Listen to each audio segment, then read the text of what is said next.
Again, some of this is passed down.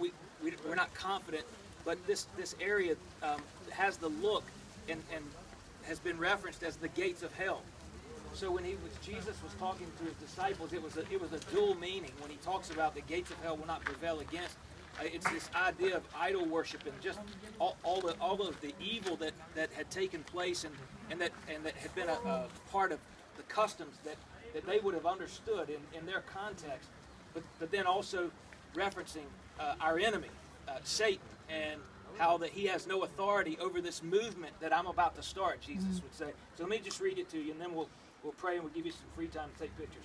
So when Jesus came into the district of Cesaria Phillipi, that's where we are now, he asked his disciples, "Who do people say that the Son of Man is?"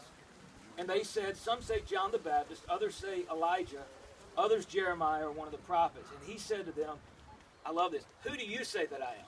He moved it from, what does everybody else say? What's the word on the street? To, okay, well, what about you? Who do you say that I am? And Simon Peter, always the first to speak, jumped up and said, "You are the Christ, the Son of the living God." And Jesus said, "Congratulations.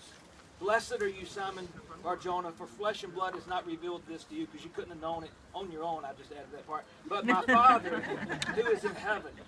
And I tell you that you are Peter, and on this rock I will build my church, and the gates of hell shall not prevail against it." And we don't usually read this part, but I want to read it. "I will give you the keys of the kingdom of heaven. And whatever you bind on earth shall be bound in heaven, and whatever you loose on earth shall be loosed in heaven."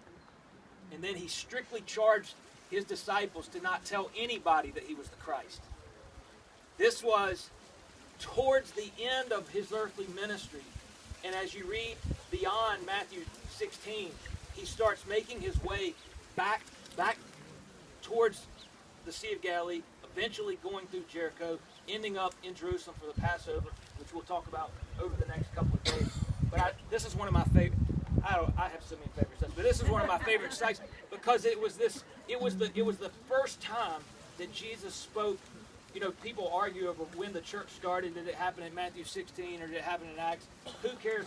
But this was for sure the first time where he began talking about this idea of a called out group of people that would be this movement, not an organization, but a body that the gates of hell would not be able to stop. And here we are, over 2,000 years later. It's pretty cool. Pretty cool. So let's pray, and then we'll give you a little bit of time to walk around, take pictures.